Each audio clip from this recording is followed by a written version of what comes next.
मेरी सभी सहेलियों और बहनों को करवा चौथ की बहुत बहुत बधाई हो। करवा माता आप सभी सुहागनों पर सदैव अपनी कृपा बनाए रखे। करवा चौथ से जुड़ी मैं कुछ बातें शेयर करूंगी कि हमें इस दिन क्या करना चाहिए और क्या नहीं करना चाहिए। जैसे कि आप सबको पता है, श्रृंगार का प्रतीक है जिसमें सबसे खास चीजें चूड़ियां, सिंदूर और बिंदी को माना गया है। ये 16 श्रृंगार ही करवा चौथ की खास निशानियां होती हैं। तो इसीलिए जब सुबह सुहागन उठती है तो वो सबसे पहले सिंदूर, बिंदी और चूड़ियां ही पहनती है।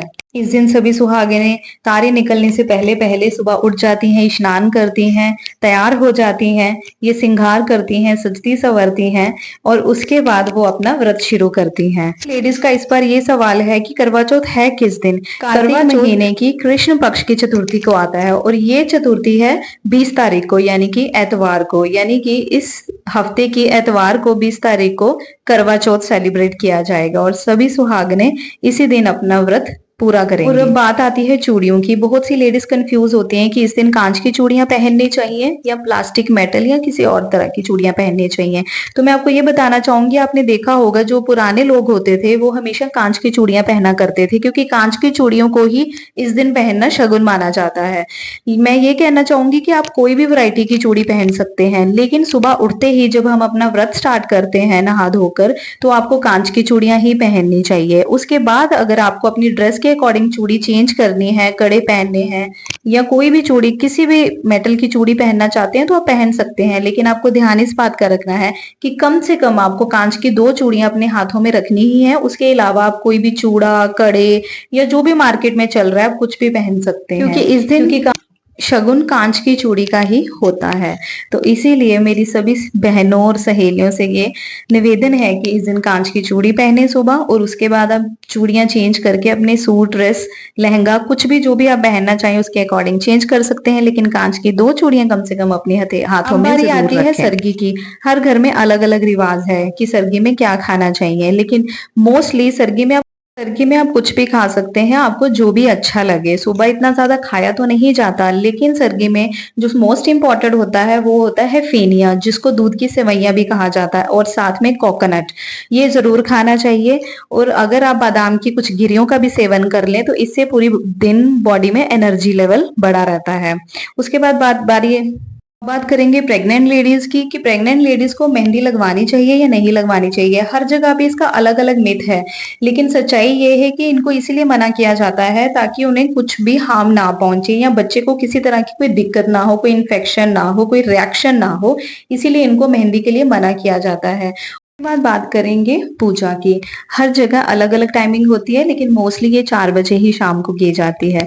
इस दिन सब सुहागिनें अपनी अपनी थाली में जो भी मन के पंडित जी को या अपनी सास या बड़े बुजुर्गों को देना होता है वो सामान रखती हैं, और कुछ महिलाएं अलग से बैठ जाती हैं क्योंकि उनको थाली बटानी नहीं होती, इसीलिए वो पंडित या पंडिताइन जी से पूजा सुनने के लिए आती हैं, इसीलिए वो अलग से बैठ जाती हैं साइड में। कुछ लेडीज ना थाली में बहुत ज्यादा सामान भर लेती हैं, ऐसा नहीं करना चाहिए। आपको जो भी सामान अपने बड़े बुजुर्गों को देना है या पंडित को देना है, बस थोड़ी सी क्वांटिटी में वो चीज रख लीजिए, बाकी अलग रख लीजिए। बाद में उसको मिक्स करके आप अपने बुजुर्गों को या पंडित जी को दे सकते हैं, क्योंकि थाली बहुत ज्यादा हैवी होने की वजह से बटाने में बहुत मुश्किल आती है, और जो लेडीज आपस में एक्सचेंज कर रही होती है उनको पकड़ने में भी दिक्कत होती है। और ऊपर इसके ऊपर जो कपड़ा होता है जिससे सामान ढका होता है, उस कपड़े को दिए के साथ कई बार आग भी पकड़ लेता है, तो इसीलिए ऐसा नहीं करना चाहिए। सामान बहुत कम रखना चाहिए, थोड़ा रखना चाहिए। बाद में बेशक आप उसमें और मिक्स करके अपने बड़े बुजुर्गों को दे सकते हैं और पंडित जी को भी दे सकते हैं। कई जगह और कुछ घर में ये रिवाज होता है कि अकेले बैठकर अपने घर पे ही पूजा करनी होती है, बाहर जाकर सर्कल में पूजा नहीं करनी होती है।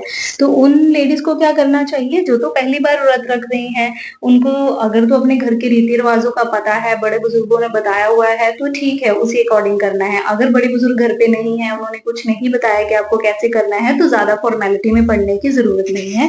बस आपको क्या करना है, करवा माता की फोटो लेके आनी है, या कैलेंडर पड़ा है तो वो ले लीजिए, और जो कंजकों की चुन्नियां पड़ी होती हैं, बच जाती हैं, वो उनको फोटो के ऊपर चढ़ा दीजिए। अदरवाइज आप मार्केट से न्यू भी ला सकती हैं।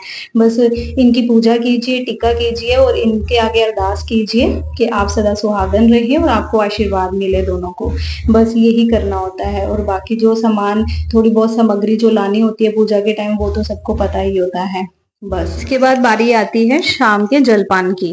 कईयों के घरों में रिवाज होता है, सासुओं ने पहले ही बताया होता है फर्स्ट डे से ही, जो फर्स्ट करवा चौथ होता है, कि वो चाय पानी या फ्रूट वगैरह खा सकती हैं, दूध पी सकती हैं, कोल्ड ड्रिंक पी सकती हैं। लेकिन कई घरों में ये रिवाज नहीं होता है तो वो नहीं पीते हैं। एक बात और, जिन्होंने अपने फर्स्ट करवा चौथ पर ये रीत स्टार्ट कर ली, यानी कि कुछ भी खाने पीने की, तो वो तो सारी जिंदगी कंटिन्यू कर सकते हैं। लेकिन जिन सुहागनों ने फर्स्ट डे से ही ये स्टार्ट नहीं किया है, तो वो बीच में स्टार्ट ना करें, ये अपशगुन माना जाता है। तो इसीलिए जो महिलाओं ने शुरू किया हुआ है जलपान करना, तो वो पूजा के बाद चाय पानी दूध जो भी उनको पसंद हो वो ले सकती हैं। इस दिन हमें क्या नहीं करना चाहिए, उन बातों का भी हमें बहुत अच्छे से ध्यान रखना है। कोई भी नुकीली चीजें, नुकीले जो भी कैंची चाकू या कोई भी ऐसा इंस्ट्रूमेंट जो नुकीला होता है, लाइक सुई सुई धागा नहीं यूज करना चाहिए, कैंची यूज नहीं करनी चाहिए। तो ऐसी चीजें यूज ना करें। खाना वाना बनाना हो तो आप प्लीज किसी हेल्पर को, मेड को या किसी को बोल दीजिए वो खाना बना दे, क्योंकि आपको इस दिन चाकू बिल्कुल यूज नहीं करना होता है। और कई जगहों पे माँ की दाल और राइस ही बनते हैं इस दिन। और हर जगह सेम चीज नहीं बनती है, हर जगह में अलग अलग चीज बनती है, पर मोस्टली इस दिन माँ की दाल और राइस ही बनते हैं हर घर में। तो इस दिन माँ की दाल और राइस एक तरह का प्रसाद ही माना जाता है करवा चौथ पर। तो इस दिन सबको बस स्पेशली माँ की दाल और राइस का सेवन जरूर करना चाहिए। अब बारी आती है रात की पूजा की। जब चंद्रमा निकलता है तो सभी सुहागनों को पूरे दिन की जिस चीज की वेट होती है वो है चंद्रमा। तो हर जगह पे अलग अलग टाइमिंग होती है चंद्रमा के निकलने की। और इस टाइम हमें पूजा कैसे करनी चाहिए? वैसे तो हर किसी के यहाँ अलग अलग रिवाज होते हैं कि पूजा कैसे करते हैं, थाली में क्या रखते हैं। लेकिन मोस्ट इम्पोर्टेंट जो चीज थाली में रखनी चाहिए वो है मीठी मट्ठी, कोकोनट में एक बर्फी जरूर रखिए मिठाई में।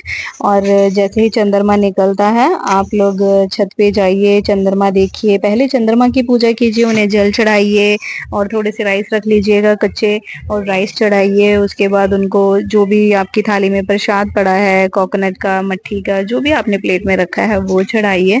और उसके बाद आप परिक्रमा करने के बाद वही चीज सेम आप अपने पति के साथ करिए और पति को जल पिलाइए। उसके बाद उनकी आरती उतारिए।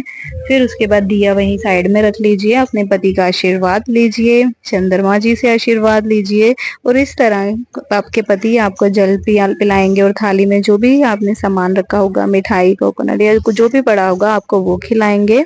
और इस तरह से व्रत होता है संपन्न।